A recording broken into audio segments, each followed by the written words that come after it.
Hello student, in our last video lecture we were discussing about the output devices.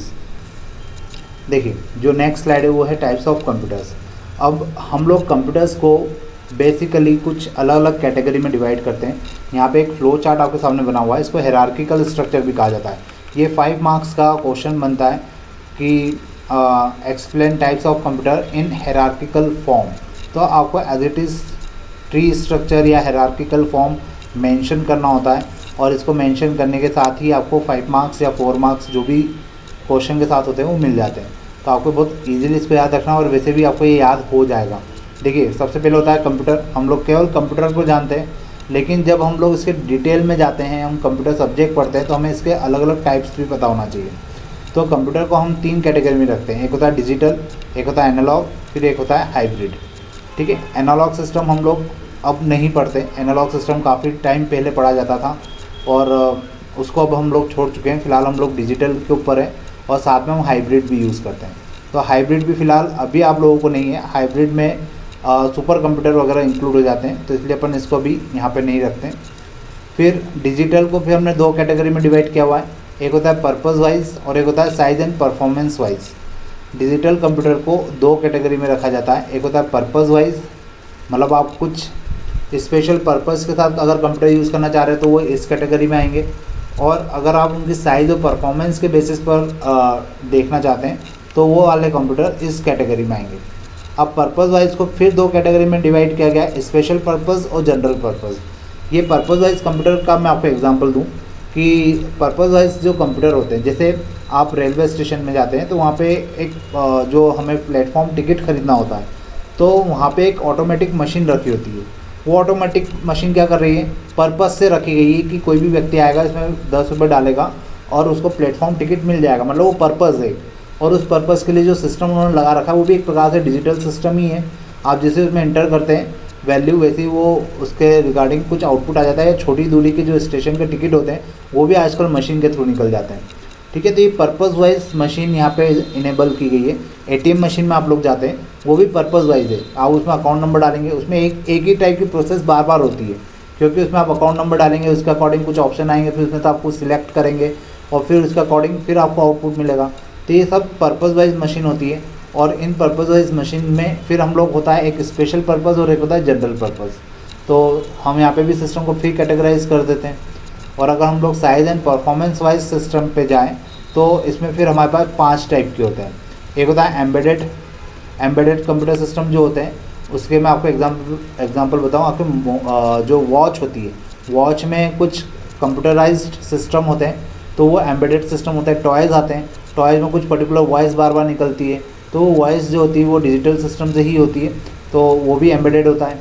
ठीक है, तो embedded system हम लोग generally toys, watches और जो कुछ डिवाइसेस होती हैं वहाँ पे यूज़ करते हैं। वॉशिंग मशीन में इसका यूज़ होता है। ठीक है, फिर जो सेकंड टाइप होता है वो माइक्रो होता है। माइक्रो का यूज़ हम सबसे ज़्यादा करते हैं। अभी जो मैं लैपटॉप यूज़ कर रहा हूँ वो भी माइक्रो सिस्टम है। फिर एक होता है मिनी सिस्टम, फिर मेन फ्रेम्स, फिर सुपर कंप्यूटर। और फिर हम लोग माइक्रो को और कैटेगराइज करते हैं, तो एक होता है PDA मतलब होता है पर्सनल डिजिटल असिस्टेंस।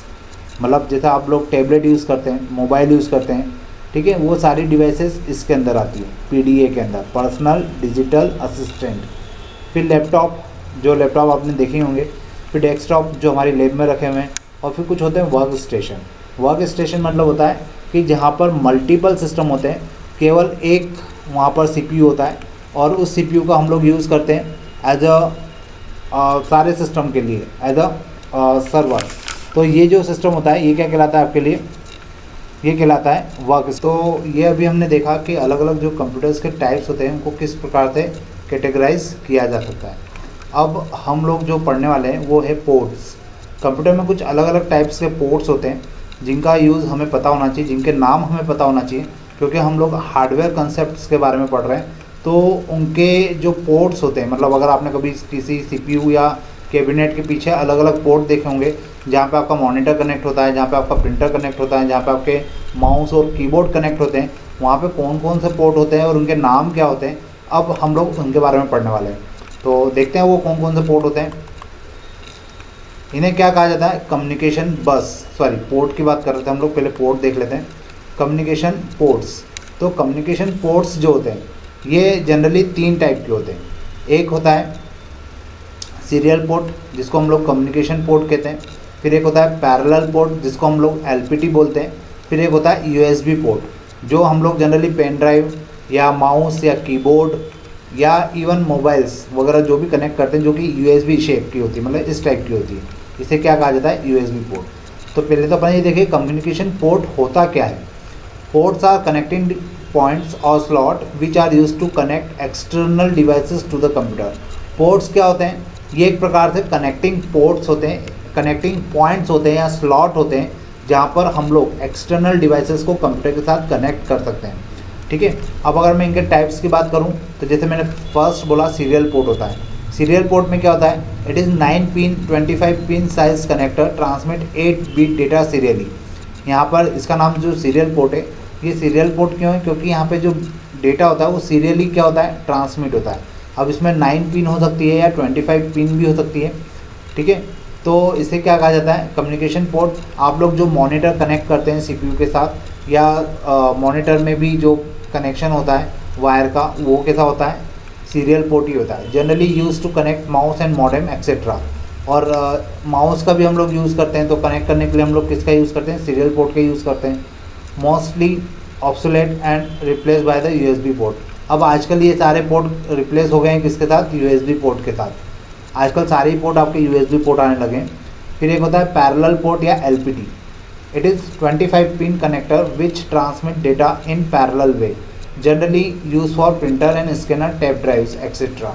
अब यहाँ पे 25 पिन का एक कनेक्टर होता है जो पैरेलली डेटा ट्रांसमिट करता है। ठीक है, और ये जो पोर्ट होता है जनरली हम लोग प्रिंटर के लिए यूज़ करते हैं, सबसे ज़्यादा प्रिंटर के लिए यूज़ होता है। और फिर या तो हम स्कैनर के लिए भी इसका यूज़ कर सकते हैं। टेप ड्राइव्स जो होती है, जो काफ़ी टाइम पहले चलती थी, अब तो नहीं है मार्केट में, लेकिन उसके लिए भी हम लोग किसका यूज़ करते थे, एलपीटी पोर्ट का। और यूएसबी पोर्ट सबसे ज़्यादा यूज़ किया जाने वाला आज के टाइम में जो पोर्ट होता है वो होता है यूएसबी पोर्ट। इसमें 9 पिन होती है, 9 पिन का एक कनेक्टर होता है और इसमें आप printer, mouse, joystick, camera, pen drive, आजकल सारी चीज़ें आपकी यूएसबी पोर्ट पर ही आती है, ताकि आप उसको किसी भी सिस्टम में कहीं पर भी कनेक्ट कर सकते हैं। तो ये कुछ अलग अलग टाइप के हमने पोर्ट देखे और ये पोर्ट के नाम आपको पता होना चाहिए, एक सीरियल पोर्ट, एक पैरेलल पोर्ट, एक यूएसबी पोर्ट। इसके बाद कम्युनिकेशन पोर्ट के नाम पे हमारे पास कुछ और भी पोर्ट है, जैसे ब्लूटूथ। ब्लूटूथ क्या होता है, it is telecommunication industry specification use to connect mobile PD and computers that make wireless communication up to the 10 metre. Bluetooth को भी एक प्रकार से हम लोग पोर्ट में कंसिडर करते हैं। वैसे तो ये वायरलेस कम्युनिकेशन में काम आता है, लेकिन यहाँ पे हमें डिवाइस को कनेक्ट नहीं करना पड़ता। 10 मीटर के रेडियस में जितनी डिवाइसेस होती है, अगर ब्लूटूथ ऑन है तो 10 मीटर की रेडियस में अवेलेबल डिवाइसेस अपने आप कनेक्ट हो जाती है। इसे हम लोग क्या बोलते हैं, ब्लूटूथ पोर्ट बोलते हैं। फिर एक होता है नेटवर्क पोर्ट, जिसमें RJ45 पोर्ट, मतलब जनरली जो टेक्निकल नाम होता है वो क्या कहलाता है, RJ45। इसके थ्रू हम लोग नेटवर्किंग के लिए इस पोर्ट का यूज़ करते हैं, या इंटरनेट के लिए जो वायर कनेक्ट करते हैं वो इसमें होता है। A network port is 8 wire port which is used to connect Ethernet LAN device like network switch और modem। इस पोर्ट का यूज़ मैंने अभी आपको बताया कि इंटरनेट के कनेक्शन के लिए जो वायर कनेक्ट किया जाता है वो इसी पोर्ट में कनेक्ट किया जाता है, और उस इंटरनेट में वायर को क्या कहा जाता है, इथरनेट या LAN डिवाइसेस। ठीक है, इसमें मॉडेम भी कनेक्ट होता है, मॉडेम भी आपके इंटरनेट की सर्विस को ही प्रोवाइड करता है। ठीक है, तो इस पोर्ट में हम लोग क्या यूज़ करते हैं, इसको क्या बोला जाता है, नेटवर्क पोर्ट। और इसमें कौन सा, इस पोर्ट का पर्टिकुलर नाम क्या होता है, टेक्निकल टर्म क्या होती है, RJ45 पोर्ट। और एक और पोर्ट होता है RJ11। ये जो RJ11 है ये थोड़ा सा छोटा होता है। इसका जो तरीका होता है, ये फ़ोन पोर्ट होता है, क्योंकि अगर हम लोग जो हमने ब्रॉडबैंड कनेक्शन लिया है, अगर वो टेलीफोन लाइन के थ्रू आ रहा है तो फिर हमें एक RJ11 पोर्ट कनेक्टर की ज़रूरत होती है, और वो जो पोर्ट होता है वो फ़ोन पोर्ट भी कहलाता है। A phone port is a 6 wire port which allow to connect telephone line और equipment to facilitate voice calling. इसका यूज़ हम लोग जनरली कहाँ करते हैं, वॉइस कॉलिंग में यूज़ करते हैं, या टेलीकम्युनिकेशन या फैक्स मशीन में इसका यूज़ होता है। तो इसलिए हमें RJ11 पोर्ट की भी ज़रूरत पड़ती है, RJ45 की भी ज़रूरत पड़ती है, और नेटवर्क पोर्ट हम लोग RJ45 को बोलते हैं। तो ये चीज़ें छोटी छोटी सी है जो आपको पता होना चाहिए, और इसी के ऊपर फिर क्या होता है कि छोटे छोटे से क्वेश्चन आपसे पूछे जाते हैं। तो आज अपन ने क्या देखा, आउटपुट डिवाइस हमारा कंप्लीट हो गया था। फिर हमने कंप्यूटर्स के टाइप्स देखे, जो अलग अलग हमने वो हायरार्किकल पूरा स्ट्रक्चर देखा, और अभी कम्युनिकेशन पोर्ट्स के बारे में हमने बात की। टोटल 6 पोर्ट हमने देखे। एक सीरियल पोर्ट था, एक पैरेलल पोर्ट था, एक यूएसबी पोर्ट था, फिर ब्लूटूथ देखा, फिर नेटवर्क पोर्ट देखा, फिर फ़ोन पोर्ट देखा। तो ये पोर्ट आपको अच्छे से याद होना चाहिए। तो अब जब अपनी नेक्स्ट वीडियो होगा उसमें हम लोग देखेंगे, एक तो अलग अलग कम्युनिकेशन बसेस के बारे में बात करेंगे, फिर ई वेस्ट की बात करेंगे और कंप्यूटर के जनरेशन्स की बात करेंगे। और बस ज़्यादा नहीं, 1 या 2 लेक्चर्स के बाद हमारा ये पर्टिकुलर चैप्टर पूरा ख़त्म हो जाएगा। ठीक है, तो अपन अब नेक्स्ट लेक्चर में मिलते हैं। Hello student, in the last slide we have learned about the communication ports and output devices and types of computer. Today we will discuss about the communication buses and e-waste, and after that we will discuss about the generation of computers. So let us start. Communication bus. Bus is a collection of wires used to transfer data, instructions and addresses in the form of electrical signal from one unit to another. बस क्या होता है? एक प्रकार से wires का collection होता है जिसके थ्रू हम लोग डेटा को ट्रांसफ़र करते हैं, इंस्ट्रक्शंस को ट्रांसफ़र करते हैं और एड्रेसेस को ट्रांसफ़र करते हैं in the form of electrical signal. मतलब यहाँ पे जो डेटा है, जो इंस्ट्रक्शंस है, जो एड्रेसेस है, वो सब इलेक्ट्रिकल सिग्नल्स के फॉर्म में एक जगह से दूसरी जगह तक ट्रांसमिट होता है। क्लियर है? 3 types of buses are address bus, data bus and control bus. हमारे पास अगर हम लोग कंप्यूटर सिस्टम की बात करें तो टोटल 3 टाइप की बसेस हम लोग जानते हैं जिसके थ्रू हम लोग डेटा, इंस्ट्रक्शन और एड्रेसेस को ट्रांसफ़र कर पाते हैं। तो first one is address bus. This type of bus connect processor to memory to carry addresses of memory to be read और राइट। अब एड्रेस बस क्या होती है? देखिए, एड्रेस बस एक प्रकार से कनेक्शन होता है किसके बीच में? प्रोसेसर का मेमोरी के साथ। और इस कनेक्शन में जो एड्रेस होते हैं, क्योंकि मेमोरी में आपका जो डेटा होता है वो पर्टिकुलर लोकेशन के ऊपर होता है, उस लोकेशन का कुछ ना कुछ एड्रेस होता है। तो प्रोसेसर हमेशा क्या करता है? डेटा को या तो मेमोरी में रीड करना चाहता है मतलब एक्सेस करना चाहता है, और राइट करना चाहता है मतलब वहाँ पे कॉपी करना चाहता है। तो रीड और राइट का मीनिंग आपको समझ में आना चाहिए, टेक्निकल टर्म होती है।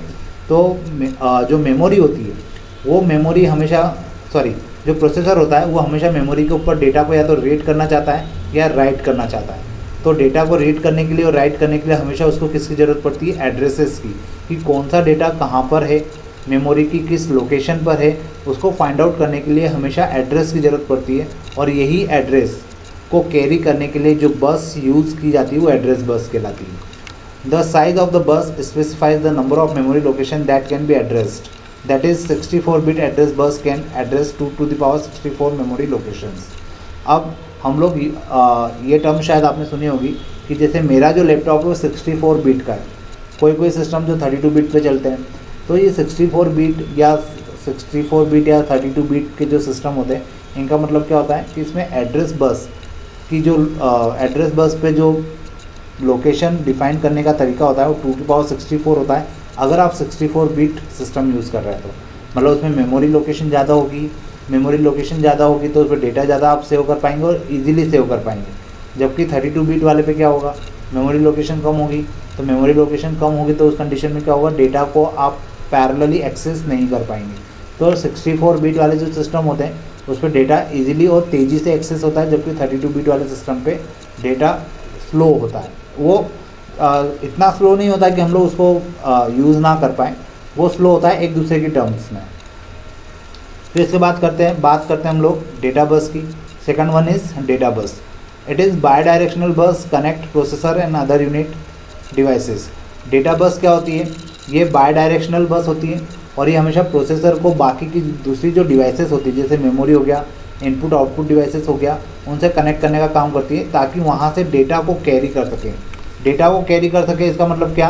डेटा को मेमोरी से प्रोसेसर तक, प्रोसेसर से डेटा को मेमोरी तक, इनपुट आउटपुट डिवाइस से मेमोरी तक डेटा को पहुँचाया जा सके। थर्ड वन इज़ कंट्रोल बस।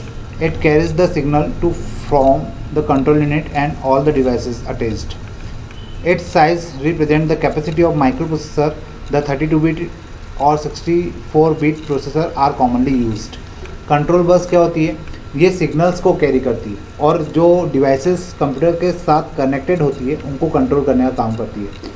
तो यहाँ पर जो माइक्रो प्रोसेसर के साथ जो डिवाइसेस कनेक्ट है, कौन कौन सी डिवाइसेस कनेक्ट हो सकती है, इनपुट डिवाइसेस कनेक्ट हो सकती है, आउटपुट डिवाइसेस कनेक्टेड हो सकती है, मेमोरी डिवाइसेस कनेक्टेड हो सकती है।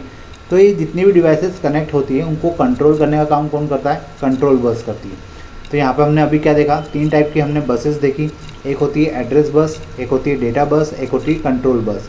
तो आपको इनके बारे में डिटेल पता होना चाहिए, इनके बारे में आपको पता शॉर्ट नोट लिखने के लिए कहा जा सकता है और ये शॉर्ट नोट आप लिख पाए इसलिए आपको इतना तो याद करना होगा, ठीक है। अब इसके बाद हम लोग बात करते हैं ई वेस्ट की, जो एक अपने आप में बहुत इम्पॉर्टेंट टॉपिक होता है और उसके लिए हम लोग देखते हैं e waste and disposal. E waste क्या होता है, what is e waste? Electronic waste, e waste and disposal. E waste क्या होता है, what is e waste? Electronic waste may be defined as decoded or discarded or unusable electronic devices like computers, mobile phones, television sets and other electronic home appliances। Electronic waste को अगर हम लोग define करना चाहें तो हम लोग क्या बोल सकते हैं कि एक प्रकार से ये डिस्कार्डेड, अनयूजेबल इलेक्ट्रिकल या इलेक्ट्रॉनिक डिवाइसेस होती है जो हम लोग यूज़ नहीं करते। अब इसमें कौन कौन सी डिवाइसेस आ सकती है, तो कंप्यूटर्स इसमें आते हैं, मोबाइल फ़ोन्स आते हैं, टेलीफोन सेट्स आते हैं और अदर कुछ भी इलेक्ट्रॉनिक होम अप्लायंसेस होते हैं जो हमारे घर में है लेकिन हम उन लोग उनका यूज़ नहीं कर रहे हैं क्योंकि वो ख़राब हो चुके हैं और उनकी जगह पर हम लोग कुछ नए डिवाइसेस ले आए हैं। तो पुराने डिवाइसेस हमारे घर में रखे रह जाते हैं और वो ई वेस्ट के फॉर्म में कन्वर्ट हो जाते हैं। It include use electronic devices which are destined for the reuse, recycle, salvage, recycling और डिस्पोजल। हम इन सभी इलेक्ट्रॉनिक डिवाइसेस को इसमें इंक्लूड कर सकते हैं जिसको हम लोग रीयूज़ कर पाएँ, रीसेल कर पाएँ, साल्वेज कर पाए, रिसाइकलिंग कर पाए या डिस्पोजल में हम उसका यूज़ कर पाएँ। It is also termed as E scrap और वेस्ट इलेक्ट्रॉनिक इक्विपमेंट।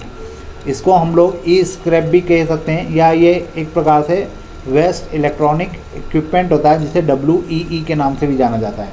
तो अगर आपसे क्वेश्चन पूछा जाता है कि ई वेस्ट क्या है या ई स्क्रैप क्या है, तो आपको दोनों के लिए सेम आंसर लिखना है कि एक ऐसा वेस्ट, एक ऐसा इलेक्ट्रॉनिक वेस्ट जो हम लोग यूज़ नहीं कर सकते, जो टेक्निकली ख़राब हो चुका है और उसको हम लोग एज अ रफ़ यूज़ या तो हमारे घरों में पटक के रखते हैं या हम उसको फेंक देते हैं। तो ये जो चीज़ें होती है ये सारी इलेक्ट्रॉनिक वेस्ट कहलाती है। अब बात करते हैं हम लोग इसके डिस्पोजल की। पहले तो अपन ये देखते हैं कि इसका इम्पैक्ट क्या पड़ता है ई वेस्ट का हमारे एनवायरनमेंट के ऊपर, क्योंकि अगर हम लोग इनका यूज़ नहीं कर रहे हैं तो हम लोग इनको बाय डिफ़ॉल्ट क्या कर रहे हैं, कहीं ना कहीं इकट्ठा करते जा रहे हैं। अगर हम लोग इसके इम्पैक्ट की बात करें, ई वेस्ट जो होता है उसका इम्पैक्ट हमारे एनवायरनमेंट पे बहुत ज़्यादा होता है। द प्रोसेस ऑफ डिसमेंटलिंग और improper disposing of E waste में cause environmental impact leading to serious health and pollution problems. अगर हम लोग जो ई वेस्ट है उसको डिसमेंटल करने, इम्प्रॉपर तरीके से उसका डिसमेंटल किया जाए या उसको डिस्पोज करें इम्प्रॉपर तरीके से, तो उससे हमारे इन्वायरमेंटल को बहुत ज़्यादा इम्पैक्ट हो सकता है या कुछ सीरियस हेल्थ या पॉल्यूशन प्रॉब्लम्स भी क्रिएट हो सकती है। Liquid and atmospheric releases poisonous gases mixed up in the groundwater, soil and air and therefore affect the land and sea animal, both domestic and wild, and human through the crops, yields, drinking water and breathing। अगर हम लोग कुछ improper तरीके से ई waste का अगर disposing process start करते हैं तो उस कंडीशन में क्या होता है कि जो एटमॉस्फेरिक प्रॉब्लम्स है वो क्रिएट हो सकती है, पॉइजनस गैसेस हमारे एटमॉस्फेयर में फैल सकती है, ग्राउंड वाटर जो है वो अफेक्ट हो सकता है, सॉइल अफेक्ट हो सकती है, एयर इससे अफेक्ट हो सकता है, सी एनिमल या जो वाइल्ड एनिमल है वो इससे अफेक्ट हो सकते हैं, इवन क्रॉप्स के थ्रू ह्यूमन के अंदर भी ये प्रॉब्लम क्रिएट हो सकती है। तो अगर हम लोग ई वेस्ट जितने भी हमारे पास जनरेट होते हैं उनका अगर प्रॉपर तरीके से डिस्पोज नहीं करें तो बहुत सारी हज़ार्डस प्रॉब्लम्स क्रिएट हो सकती है। तो इसी को हम लोग अभी आगे डिस्पोजल के फॉर्म में देखेंगे कि हम लोग ई वेस्ट का डिस्पोजल किस प्रकार से कर सकते हैं ताकि ये जो प्रॉब्लम्स की बात मैंने अभी कही, इन्वायरमेंटल इश्यूज जो इससे क्रिएट हो सकते हैं, उनसे बचा जा सकता है। तो अपन देखते हैं आगे की तरफ। Disposal of E waste.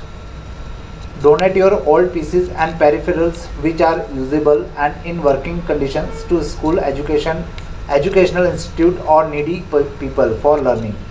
हम लोग यहाँ पे क्या कर सकते हैं, मान लीजिए अगर आपके पास पुराने पीसी हैं, पेरिफेरल्स डिवाइसेस है जो अब यूज़ आप लोग नहीं करते, लेकिन वो फिर भी वर्किंग कंडीशन में, तो आप उन्हें डोनेट कर सकते हैं किसी स्कूल में, किसी एजुकेशनल इंस्टीट्यूट में, या ऐसे लोगों को जिनको पढ़ने की और सीखने की ज़रूरत हो और उनके पास इन चीज़ों के लिए फाइनेंशियली कुछ क्राइसिस हो। क्योंकि हमारे पास जब भी कोई नई चीज़ आती है, हम पुरानी चीज़ों को जनरली ह्यूमन नेचर होता है, जनरली उन पुरानी चीज़ों को हम लोग स्किप करके नई चीज़ों के ऊपर स्विच ओवर हो जाते हैं। तो इसलिए अगर आपके पास कोई पुराने डिवाइसेस हैं इलेक्ट्रॉनिकली और आप लोग उनका यूज़ नहीं कर रहे हैं, तो उनको फेंकने के बजाय या उनको केवल कहीं पर रख देने की बजाय उन्हें डोनेट कर दें, जिससे क्या होगा कि कम से कम वो किसी नीडी पीपल को काम आ जाएगी और साथ में उसका रीयूज़ हो जाएगा।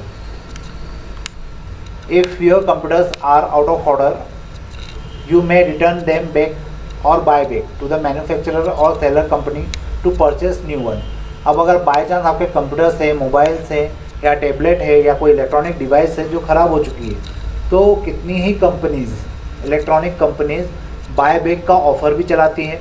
कितनी कंपनी उनको वापस लेकर आपको कुछ पर्टिकुलर अमाउंट भी रिबेट करती है और आप उसकी जगह कोई नई डिवाइस उनसे ले सकते हैं। मतलब वहाँ पर क्या होता है कि भले उसका कुछ कम कॉस्ट आपको मिलेगा, बहुत रेयरली, बहुत मिनिमम अमाउंट आपको रिबेट में मिलेगा, लेकिन आप उस डिवाइस को मार्केट में इधर उधर करने की बजाय या उसको फेंकने की बजाय या उसको अपने घर में ख़राब करने की बजाय उसको आप रिबेट कर दें, तो उस कंडीशन में ये होगा कि भले मिनिमम अमाउंट मिल रहा है लेकिन वो सही जगह पर पहुंच जाएगा और उसका प्रॉपर तरीके से डिस्पोजल हो जाएगा।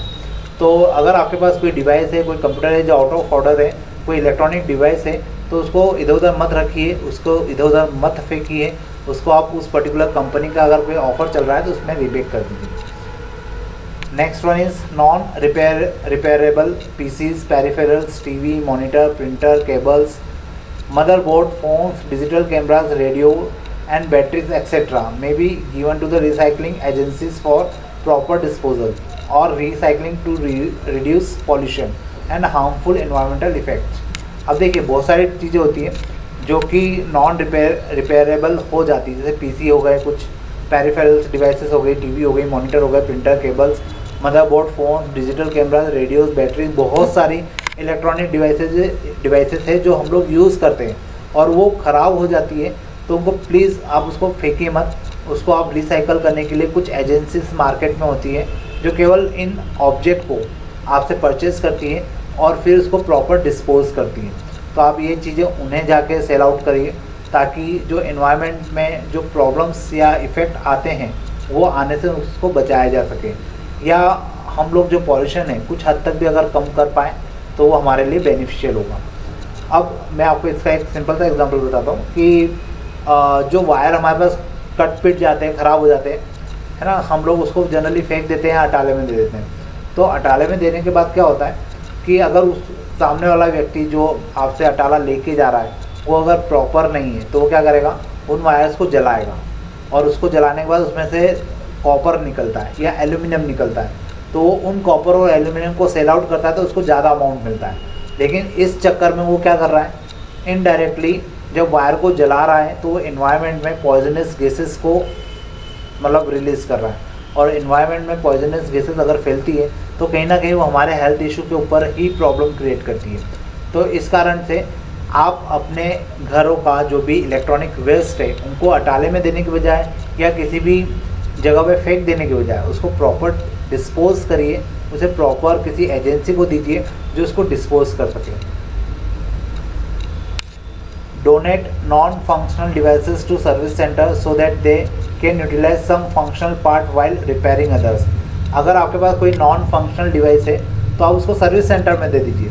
अब आपका जैसे फ़ोन ख़राब हो गया है तो फ़ोन पूरा ख़राब नहीं होता, उसके कुछ पार्ट, कुछ चीज़ ऐसी रहती है जो रीयूज़ की जा सकती है। अगर आपने उसको सर्विस सेंटर पे दिया है तो सर्विस सेंटर वाले उसमें से उस पर्टिकुलर पार्ट को निकाल लेंगे और उसको रीयूज़ कर लेंगे, बाकी की जो डिवाइस डिस्पोज करने लायक होगी वो डिस्पोज हो जाएगी, और उनका डिस्पोज करने का तरीका भी प्रॉपर होता है। तो इसलिए अगर आपके पास कोई डिवाइस है जो कि आप लोग यूज़ नहीं कर रहे, ख़राब हो चुकी है और उसको रिपेयर आप लोग नहीं करवाना चाहते हैं, तो उसको सर्विस सेंटर पे दे दीजिए ताकि उसका जो पार्ट यूज़ किया जा सकता है वो यूज़ किया जाए।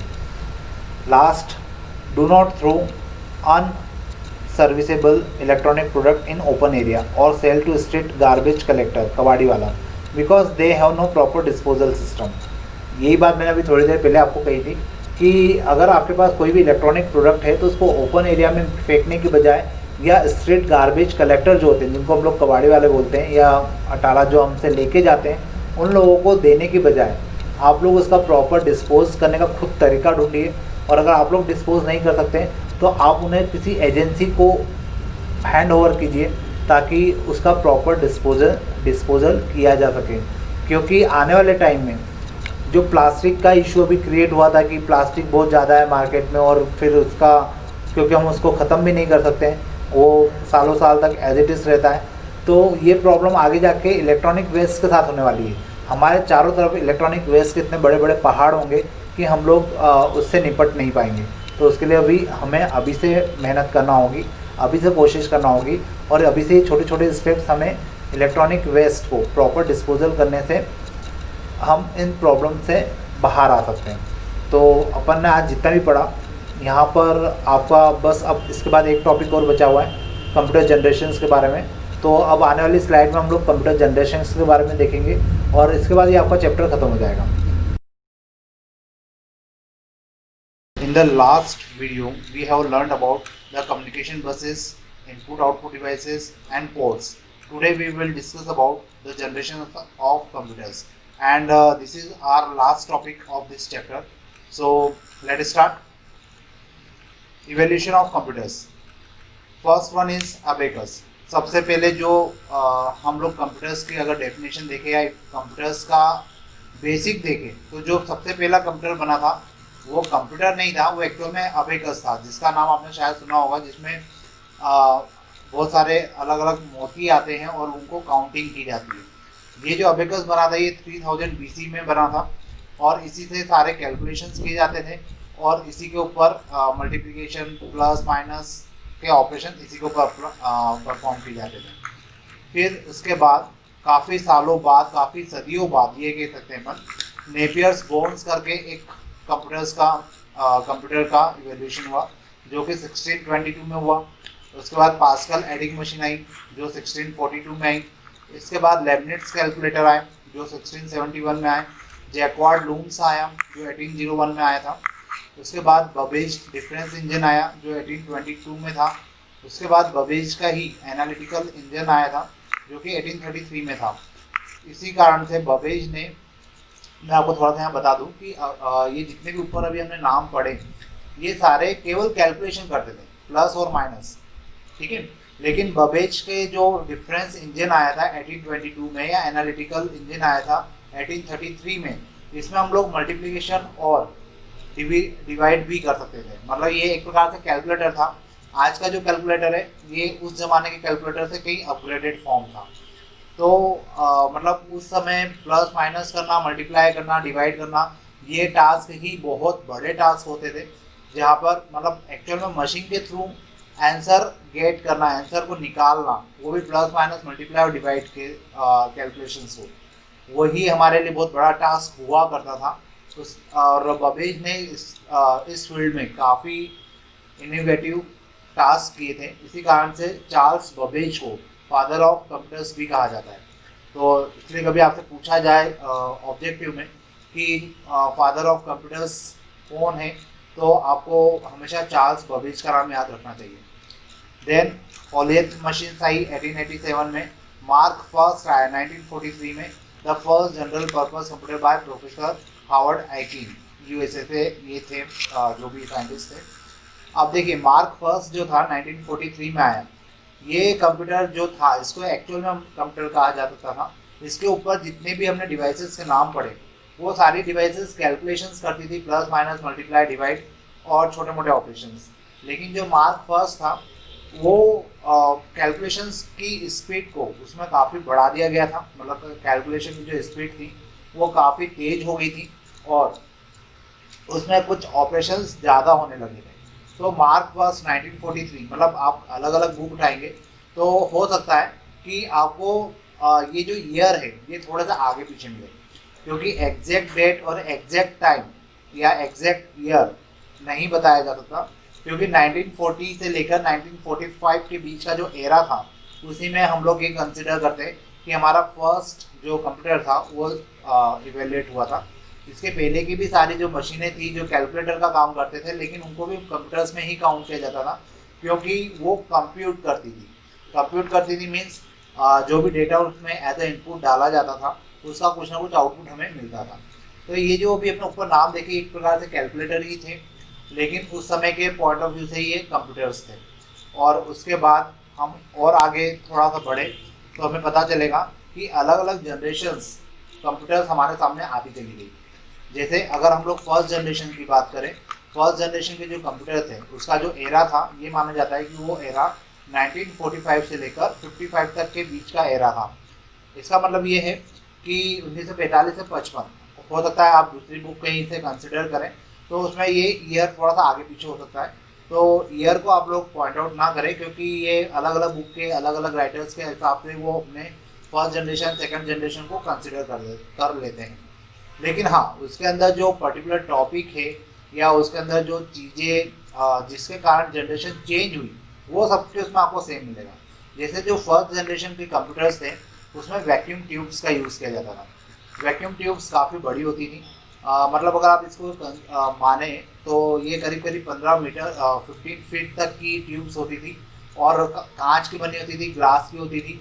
तो इस कारण से और इसमें इलेक्ट्रिसिटी का कंजम्पशन बहुत ज़्यादा होता था। तो 1945 के जो सिस्टम थे 1945 से लेकर 55 तक, या मैं इसको यूँ कहूँ कि फर्स्ट जनरेशन के जो सिस्टम थे उसमें वैक्यूम ट्यूब्स का यूज़ होता था। इनकी साइज़ बहुत ज़्यादा बड़ी होती थी और इसमें इलेक्ट्रिसिटी का कंजम्पशंस भी बहुत ज़्यादा होता था। इसमें कौन सी लैंग्वेज यूज़ की जाती थी, तो machine level language MLL is used. उस समय के जो सिस्टम थे वो इनायक, एडवेक, एडसेक, यूनिवेक, ये उस समय के सिस्टम थे जो जिनमें वैक्यूम ट्यूब्स का यूज़ किया जाता था और सिस्टम उस समय यूज़ किए जाते थे। अब आपको ये भी बता दूं कि ये जो इस समय के जो कंप्यूटर थे ये एक बड़े हॉल के बराबर होते थे। मतलब आपको एक बड़ा सा हॉल चाहिए होता था जिसमें आप एक कंप्यूटर रख पाते थे, इसकी साइज़ इतनी बड़ी होती थी। और ऑब्वियस है कि इसका जो जैसे आजकल का हमारे पास एक कैबिनेट होता है, एक छोटा सा CPU होता है जो कंप्यूटर के नीचे ही रखा जाता है, लेकिन उस समय के जो CPU होते थे या जो कैबिनेट होते थे वो भी अपने आप में एक हॉल के बराबर होते थे। तो इस कारण से फर्स्ट जनरेशन के जो कंप्यूटर थे उनकी साइज़ इतनी बड़ी थी कि उनको आप कैरी तो कर ही नहीं सकते थे। उनको आपको अगर कहीं पर आपने फिक्स कर दिया तो आप उसको मतलब किसी दूसरी जगह पे शिफ्ट भी नहीं कर सकते थे। तो यहाँ पे साइज़ बड़ी होने के कारण आप एक हॉल में एक कंप्यूटर चला रहे हैं तो बाकी के लोग बैठे रहेंगे, ठीक है। तो वो कंडीशन थी और उस कंडीशन में आप लोग खुद भी थोड़ा सा इमेजिन कर सकते हैं कि कितनी प्रॉब्लम्स क्रिएट होती होगी। जबकि ये जो कंप्यूटर थे फर्स्ट जनरेशन के ये केवल कैलकुलेशन परफॉर्म करते थे, बेसिक ऑपरेशंस, इससे ज़्यादा कुछ ऑपरेशन ही परफॉर्म नहीं कर सकते थे। इसमें डेटा भी सेव नहीं होता था, बस आपने इनपुट डाला और उसके बदले में हमें आउटपुट मिल जाता था। तो ये फर्स्ट जनरेशन के कंप्यूटर थे और इनके कुछ नाम या एग्जाम्पल आपके सामने नीचे लिखे हुए हैं। अब अपन थोड़ा सा आगे बढ़ते हैं। 1956 से लेकर 65 के बीच का जो एरा था उसमें सेकंड जनरेशन के कंप्यूटर हमारे सामने आए और यहाँ पे जो टेक्नोलॉजी यूज़ की गई वो थी ट्रांजिस्टर्स, वैक्यूम ट्यूब्स। जो बड़ी बड़ी वैक्यूम ट्यूब्स होती थी उन वैक्यूम ट्यूब्स को हम लोग ने रिप्लेस कर दिया किसके साथ, ट्रांजिस्टर्स के साथ। और ट्रांजिस्टर्स के साथ उनको रिप्लेस करने के बाद हमने क्या नोटिस किया कि उनकी साइज़, जो कंप्यूटर्स फर्स्ट जनरेशन में एक हॉल के बराबर होते थे वो कंप्यूटर्स अब किस साइज़ के हो गए थे, एक मतलब जैसे मैंने अभी आपको बताया फर्स्ट जनरेशन में जो कंप्यूटर होते थे उनका मॉनिटर और उनकी जो आउटपुट डिवाइसेस होती थी वो एक हॉल में होती थी और उनका जो CPU होता था वो दूसरे हॉल में होता था। मतलब वहाँ पे जो साइज़ होती थी कंप्यूटर्स की वो काफ़ी बड़ी होती थी। लेकिन सेकंड जनरेशन के जो कंप्यूटर्स थे वो सिस्टम पूरे सिमट कर एक हॉल में कंप्लीट हो गए थे, क्योंकि यहाँ पर कौन सी टेक्नोलॉजी यूज़ की जाने लगी थी, ट्रांजिस्टर्स। और ट्रांजिस्टर्स ने काफ़ी वैक्यूम ट्यूब्स को रिप्लेस कर दिया था। अब इस जनरेशन के जो कंप्यूटर थे वो ज़्यादा रिलायबल थे as compare to first generation.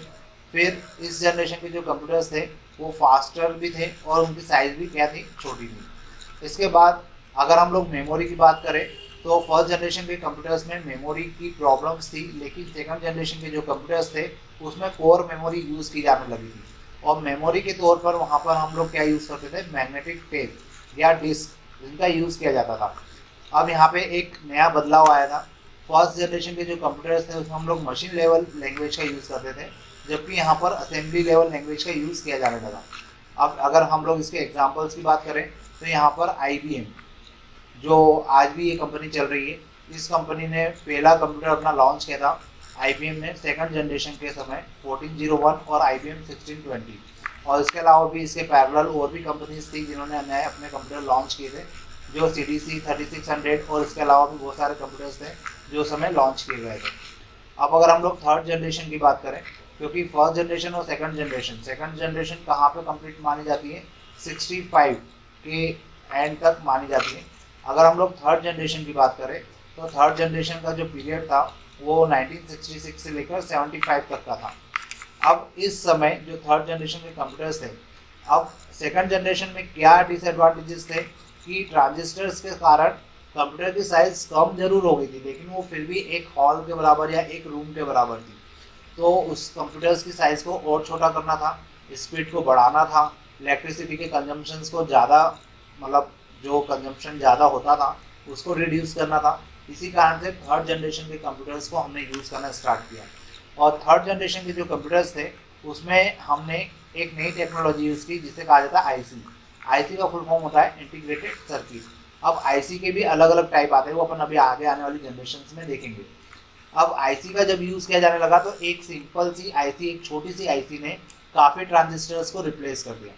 देखिए, सेकंड जनरेशन में ट्रांजिस्टर्स ने किसको रिप्लेस किया, वैक्यूम ट्यूब्स को।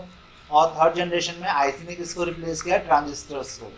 अब IC का जब यूज़ किया जाने लगा तो हमारे सिस्टम छोटे हो गए और फास्टर हो गए और ज़्यादा रिलायबल हो गए as compare to second and first generation. यहाँ पर इलेक्ट्रिसिटी का जो कंजम्पशन था वो काफ़ी लो हो गया और यहाँ पर हमने एक नई लैंग्वेज का यूज़ करना स्टार्ट किया जिसे हाई लेवल लैंग्वेज कहा जाता है या HLL कहा जाता है। अब अगर हम इसके एग्जांपल्स की बात करें तो इसमें IBM 360, ICL 2900, PDP 11, ये अलग अलग कंप्यूटर्स थे जो थर्ड जनरेशन में यूज़ किए गए।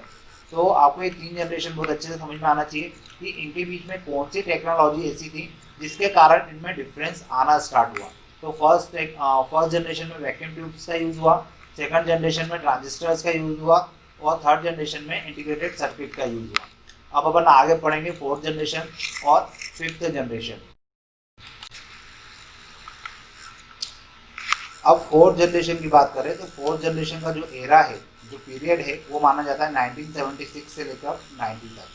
इस जनरेशन के जो कंप्यूटर थे उसमें हमने IC का ही यूज़ किया, लेकिन IC का एक अलग टाइप होता है VLSI, very large scale integration. तो हमने यहाँ पे भी अभी IC यूज़ की, लेकिन यहाँ पे जो IC था वो उसका अपग्रेडेड वर्जन हमने यूज़ किया। और यहाँ पे एक नई चीज़ सामने आई, माइक्रो प्रोसेसर जो आजकल हमारे सारे सिस्टम में आपको मिलेगा। मैंने शायद आपको स्टार्टिंग में दिखाया भी था कि माइक्रो प्रोसेसर की चिप कैसी होती है। तो माइक्रो प्रोसेसर 1976 के बाद के बनने वाले सारे कंप्यूटर्स में यूज़ किया जाने लगा और 1976 से लेकर 90 तक के बीच के जितने सिस्टम थे उन सारे सिस्टम में हम लोगों ने माइक्रो प्रोसेसर और VLSI सर्किट का यूज़ किया। और इस जनरेशन के जो कंप्यूटर थे वो फोर्थ जनरेशन के कहलाते थे। अब हमने VLSI सर्किट यूज़ किया तो इससे हमारे जो सिस्टम थे वो और छोटे हो गए और हम लोग उन छोटे सिस्टम को क्या बोल सकते थे कि वो पोर्टेबल हो गए। पोर्टेबल क्यों? क्योंकि अब हम लोग एक सिस्टम को एक जगह से दूसरी जगह तक इजीली कैरी कर सकते थे। सिस्टम छोटे होने के साथ साथ रिलायबल हो गए, फास्टर हो गए, used in daily life, business application, multimedia, virtual reality etcetera. अब इस जनरेशन के जो कंप्यूटर्स थे वो कंप्यूटर्स अब डेली लाइफ में यूज़ किए जाने लगे। जो बड़े बड़े ऑर्गेनाइजेशन थे उन्होंने इसका यूज़ करना स्टार्ट किया। मल्टीमीडिया का कंसेप्ट यहाँ पर क्रिएट हुआ और बिजनेस पर्पस से भी इनको यूज़ किया जाने लगा। और इस समय जो सबसे बड़ी कंपनियां उभर के सामने थी वो थी IBM और एप्पल। इनके जो कंप्यूटर्स थे वो मार्केट में लॉन्च होना स्टार्ट हो गए थे। और इसके बाद आता है फिफ्थ जनरेशन। आज जो हम लोग कंप्यूटर यूज़ कर रहे हैं वैसे तो वो देखा जाए तो सिक्स्थ और सेवन्थ जनरेशन कहलाती है, क्योंकि हम लोग आजकल जो टेक्नोलॉजी यूज़ कर रहे हैं वो आर्टिफिशियल इंटेलिजेंसी में काउंट होती है। लेकिन फिफ्थ जनरेशन अभी तक जो हमारा सिलेबस है उस हिसाब से अभी तक ये अपग्रेडेड नहीं हुआ है, तो इसमें फिफ्थ जनरेशन तक का ही पोर्शन हमें सामने दिया गया है। तो फिफ्थ जनरेशन में यहाँ पे लिखा है कि जो ये एरा था ये 1990 से लेकर आज तक माना जाता है, और इसमें हमने आईसी का ही यूज़ किया, लेकिन यहाँ पे यूएलएसआई आईसी का यूज़ किया। यूएलएसआई का मतलब होता है अल्ट्रा लार्ज स्केल इंटीग्रेशन, मतलब यहाँ पे एक छोटी सी आईसी के अंदर और हमने ज़्यादा ऑपरेशन को इंक्लूड कर दिया। ऐसा करने से हमारे जो सिस्टम है वो टेबलेट में, लैपटॉप में या छोटे छोटे मोबाइल में सिमट कर रहेगा। मतलब यहाँ पर हमारे जो सिस्टम थे वो इतने छोटे हो गए कि हम उसको जेब में रख के कहीं पे भी घूम सकते हैं। फास्टर हो गए ऑब्वियस है, और मोर रिलायबल हो गए। मतलब जितना ज़्यादा आजकल के सिस्टम रिलायबल है उतने रिलायबल पहले के सिस्टम नहीं हुआ करते थे। फिर आजकल के जो सिस्टम है हम उनमें आर्टिफिशियल इंटेलिजेंसी का भी कंसेप्ट यूज़ कर रहे हैं। आर्टिफिशियल इंटेलिजेंसी का मतलब होता है कि पहले ये माना जाता था कि जो कंप्यूटर है वो केवल वही आउटपुट देंगे, वही इनपुट लेंगे जो ह्यूमन बीइंग उसको अप्लाई करेगा। लेकिन आजकल हम लोग जो सिस्टम यूज़ करते हैं वो काफ़ी हद तक अपने हिसाब से इनपुट लेके आउटपुट जनरेट करके उसके अकॉर्डिंग जो मैनिपुलेशन होता है वो कर लेता है। मतलब काफ़ी हद तक हम लोग मानते हैं कि ह्यूमन बीइंग में इमोशंस होते हैं, ह्यूमन बीइंग रिप्लाई करता है, लेकिन ये कंसेप्ट अब आजकल आपको सिस्टम में भी मिलने लगा है। Used in parallel processing super conductor application, in computers का जो यूज़ है वो पैरेलल प्रोसेसिंग में भी यूज़ किया जा रहा है। पैरेलल प्रोसेसिंग का मतलब होता है कि मल्टीपल एप्लीकेशन का एक साथ चलना। सुपर कंडक्टर एप्लीकेशंस में भी इसका यूज़ किया जा रहा है। हम लोग आजकल बहुत इजीली जो रॉकेट होते हैं या स्पेस साइंस है उसको भी हम एग्जीक्यूट कर रहे हैं, तो ये सब इन सुपर कंप्यूटर के कारण ही पॉसिबल हो रहा है। Quantum computing and nano technologies being used, हम क्वांटम कंप्यूटिंग और नैनो टेक्नोलॉजी का भी यूज़ कर रहे हैं। और इसका एग्जांपल अगर अपन देखें तो रोबोटिक्स, रोबोट आज जो बन रहे हैं उनमें आर्टिफिशियल इंटेलिजेंसी होती है, नैनो टेक्नोलॉजी होती है, क्वांटम कंप्यूटिंग होती है, जिसके कारण वो आपको प्रॉपर रिप्लाई देते हैं अपने हिसाब से, या वो आपको हर चीज़ का, जैसे आपने गूगल, आपको बहुत सिंपल सा एग्जाम्पल होता हूँ, गूगल असिस्टेंट अगर आप मोबाइल में यूज़ करते हैं तो वो क्या है, आर्टिफिशियल इंटेलिजेंसी का ही एक एग्जाम्पल है। क्लियर है? तो आर्टिफिशियल इंटेलिजेंसी के जो सिस्टम आजकल बन रहे हैं सारे फिफ्थ जनरेशन में काउंट होते हैं। और बस यहाँ तक अभी हमने जो फिफ्थ जनरेशन पढ़ी ये देखा जाए तो ये हमारे कंप्यूटर्स का क्लासिफिकेशन था, या जनरेशन वाइज हमने इनको क्लासीफाई किया था कि किस प्रकार के सिस्टम हम लोग आजकल यूज़ कर रहे हैं और किस प्रकार का मार्केट, किस प्रकार का कंप्यूटर्स के अंदर हार्डवेयर का सिस्टम चल रहा है। तो यहाँ पे आपका हार्डवेयर कंसेप्ट वाला पोर्शन पूरा कंप्लीट होता है। और अब आगे आपको क्या करना है, अब इसके बाद जो सेकंड चैप्टर होगा वो सॉफ्टवेयर कंसेप्ट होगा, वो हम लोग पढ़ेंगे। तो जितना अपना पोर्शन हो गया है उसे आप लोग रिवाइज करिए, पढ़िए, प्रॉब्लम आती है पूछिए, और कुछ भी आप प्रॉब्लम फेस कर रहे हैं आपके पास मेरे नंबर हैं, आप मुझे कॉल कर सकते हैं, मैसेज कर सकते हैं, अपनी प्रॉब्लम को शेयर कर सकते हैं। लेकिन ये चैप्टर कंप्लीट करके रखिए, क्योंकि अब जो हम नेक्स्ट चैप्टर पढ़ेंगे वो भी करीब करीब इसके जैसे ही है, लेकिन अब जितना जितना हम पढ़ते जाएंगे आपके लिए लोड होता जाएगा। तो बेटर है कि आप लोग पढ़ना स्टार्ट करिए, प्रॉब्लम्स जो आती है शेयर करिए, और अपन उसके ऊपर फिर काम करेंगे कि किस प्रकार से उन प्रॉब्लम्स को सॉल्व किया जा सकता है। तो आज के लिए अपन इतने रखते हैं। Thank you.